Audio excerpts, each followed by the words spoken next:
Thank you. Good afternoon. We unfortunately will start off on kind of a sad note today. It's with extreme sadness that we start today's briefing by announcing the passing of Jean Thurston. Jean was not only Lou's wife, but a longtime volunteer with the Newport News Police, a member of the Citizens Police Academy Alumni Association, and a cheerleader and friend to everyone who knew her. She began volunteering with our department in 2002, shortly after Lou joined the department as our public information officer.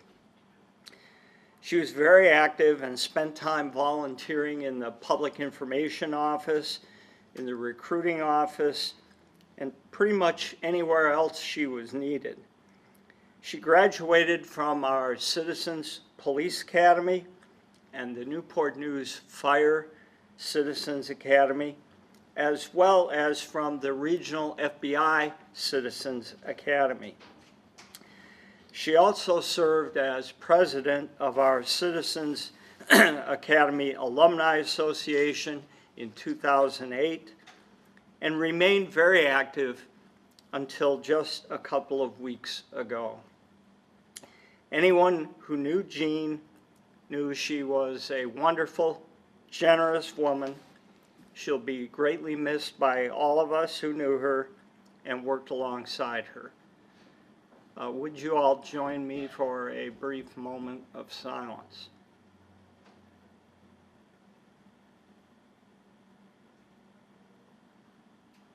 Thank you.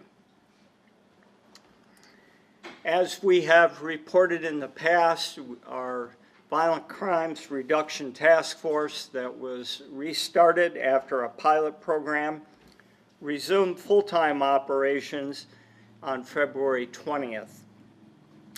In their first week, they made 12 arrests, resulting in 11 felony charges and 7 misdemeanor charges, collected 31.5 grams of marijuana and 0.8 grams of cocaine, and seized a firearm.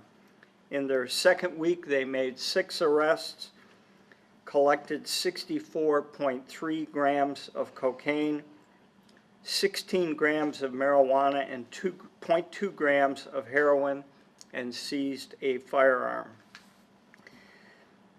We also have been highlighting the outstanding work of other officers throughout the department in getting dangerous guns off our streets. In February, 41 guns were taken off the street, 10 by Central Precinct officers, 9 by South Precinct officers, and 4 in North Precinct. And our Organized Crime Division and the Violent Crime Task Force together took 18 guns off our streets. Outstanding work. Back in January of 2016, we had truly a unique case. And it's a great example, this case, given that it ultimately included an officer-involved shooting. It's a great example of our community having the trust in their police to fully investigate and report out on use of deadly force by officers. On January 14th at 11:04 a.m., officers were dispatched to a vehicle accident near 14th Street and Wickham Avenue. And as the first officer was arriving, the call was upgraded to a double shooting. The initial officer found 2 persons who had been murdered inside the vehicle and a third individual who had fled the vehicle prior to the shootings, ran up and pointed out a man running down the area of 14th Street and Orchid, saying he was the man responsible for the shooting. Responding officers spotted the individual and attempted to stop him in the area of Stewart Gardens. He refused officer demands to drop his weapon, and during the encounter, both an officer and a sergeant discharged their firearms, striking him. A gun was recovered with him. Mr. Dantzler was taken to the hospital for treatment of his injuries and released on January 18th, where he was taken into custody and charged with 2 counts of first-degree murder, 2 counts of use of a firearm in the commission of a felony, 3 counts of attempted robbery, and 1 count of possession of a firearm by a convicted felon. On February 17th of 2016, a second suspect, Stephen Lorenzo Hayes, turned himself in and was charged with the 2 counts of first-degree murder, 3 counts use of a firearm in the commission of a felony, 3 counts of attempted robbery, and since then, the 2 counts of first-degree murder have been dropped, but he is due in court later this month on the robbery and gun charges. What is unique about this case was that in the immediate vicinity of the crash of the van and the subsequent murders was a private investigator doing surveillance on a completely unrelated matter.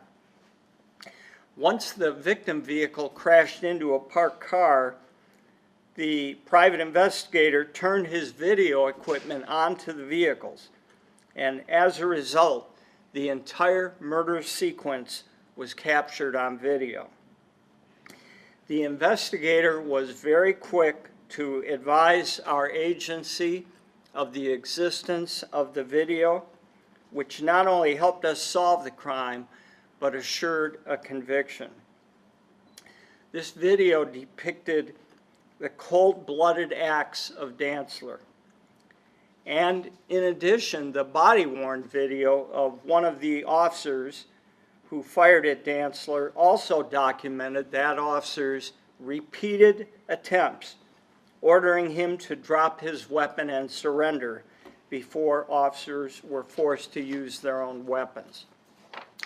Finally, before we move on from this case, I want to express our gratitude to the Commonwealth Attorney's Office. Our Commonwealth Attorney, Mr. Gwynn, is in the audience, and as most of you probably already recognize, the police do the investigations, make the arrest, and the early part of such a case. It's the Commonwealth Attorney's Office who have to carry on a cogent prosecution that can lead a jury to conviction. And in this case, the conviction came very quickly, and the result is that this cold-blooded killer isn't going to see the light of day again. So thank you, Mr. Gwynn, for the great work of your prosecutors. 2 nights ago, March 5th, a female victim called for a ride in the 200 block of Hogan Drive, and when the driver approached and picked up the victim, he noticed her crying and very distraught. When he was able to find out what had happened to her, he immediately called the police. Our officers were dispatched at 4:53 in the morning of March 5th and took the report of a sexual assault. The victim was able to identify her attacker. Officers subsequently went to the suspect's home, detained him for questioning, and at 3:19 that afternoon, Jorge Manuel Torres Colon was arrested and charged with abduction of a person with intent to defile, intercourse by force, threat, or intimidation, and impede blood circulation, respiration, resulting in a body injury. Now, this victim went through a highly traumatic incident with a subject who was armed and threatened great injury up to and including death. And this is another case where a citizen stepped forward, recognizing the trauma that the victim had gone through, and took swift action to notify the police. This swift action significantly contributed to our ability to identify the offender, conduct a thorough investigation, and arrest him on multiple charges. So a big thank you goes out to the citizen in this case who assisted us in this matter. Yesterday in the city of Newport News, we experienced 4 armed robberies occurring between the hours of 3:30 in the morning and the last one at 12:31 in the afternoon.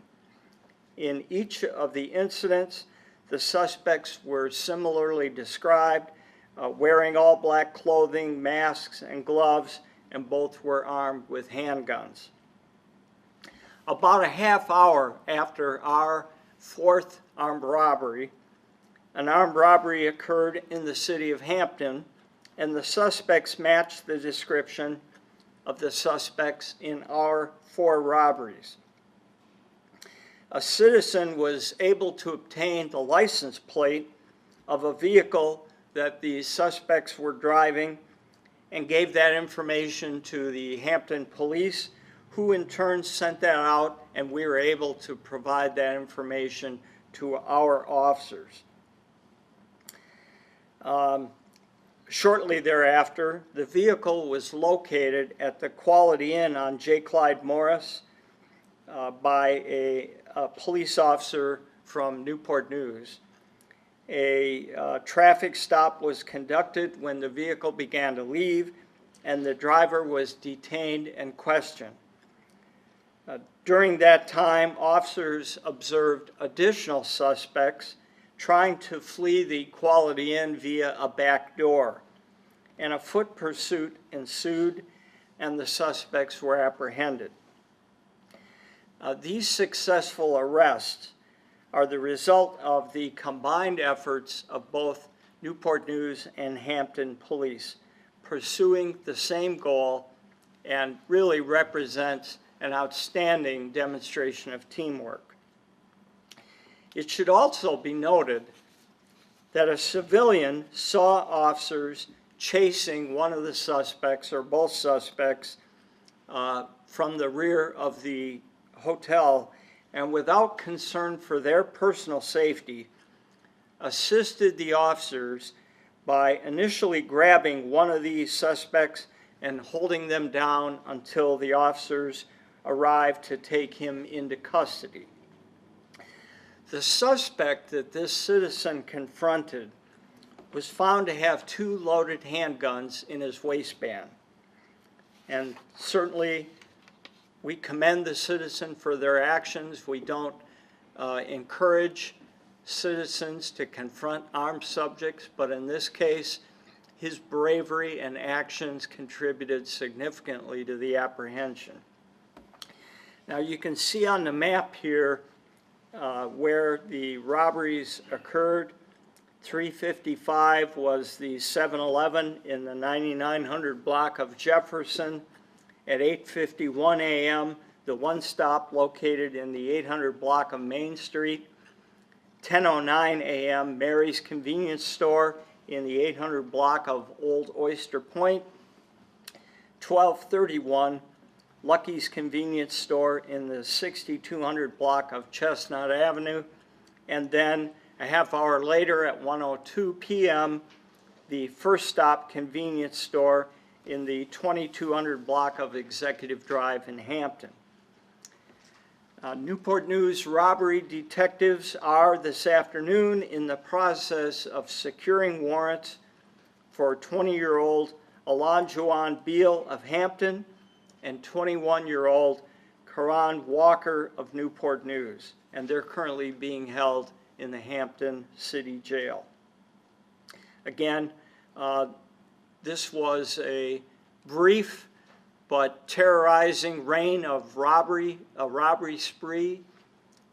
As we see so often, These serial crimes, while not committed by a large number of people, can create fear in a community, and we're extremely happy and pleased for the citizen involvement that gave us the information we needed, and then the great heads-up work by police officers who were able to take these guys into custody and get them off the street. Last night at about 10:33 p.m., officers observed a vehicle traveling west on 28th Street with a defective license plate light, and a traffic stop was initiated.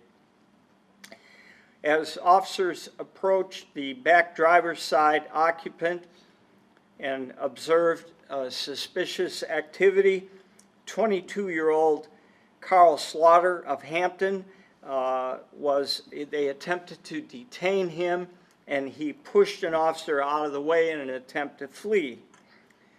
A scuffle ensued, and the officers gave commands to stop. Mr. Slaughter continued to resist and attempted to reach into his waistband area. Officers continued to struggle with him and observed the handle of a pistol in his waist area, and as the struggle continued, the gun was dislodged and fell to the street, and officers were finally able to gain control of Mr. Slaughter. Mr. Slaughter has been charged with assault on law enforcement, obstruction of justice, resisting arrests, and carrying a concealed weapon. 2 officers were injured during the incident, and one was taken to the hospital with a knee injury. The other sustained a minor injury. There is a strong likelihood that this vehicle and the other occupants and Mr. Slaughter was involved in other violent crimes, both in the city of Newport News and in another jurisdiction, and perhaps even in close time proximity to the time of this arrest. We are unable to comment further on that at this time, as it remains under investigation, but hopefully in one of our future briefings we'll be able to comment on some additional crimes. Now, we had developed for this briefing quite a comprehensive briefing about gangs and gang activity, but as we were preparing for it, we received additional information that there are significant developments coming in the next few weeks. And we concluded that once those developments come to fruition, we're going to have better information and several resolved cases to report out to you. So please be patient for that. In the meantime, I'd like to express my deep appreciation for the outstanding work of the police officers, task force officers, detectives, and analysts who have all worked tirelessly and swiftly to address the reported crimes of violence that we are able to share with you today. The community needs to know how dedicated and hardworking their police officers are, and the results are very impressive. Finally, we want to celebrate the continued trend of citizen involvement and participation. Many of the cases we highlighted for you today were quickly resolved due to the direct contribution of citizens. And as I've said repeatedly, the police alone will not make a community safe. It takes all of us working together to do that. So to those citizens who have helped, we thank you sincerely for helping us keep Newport News safe.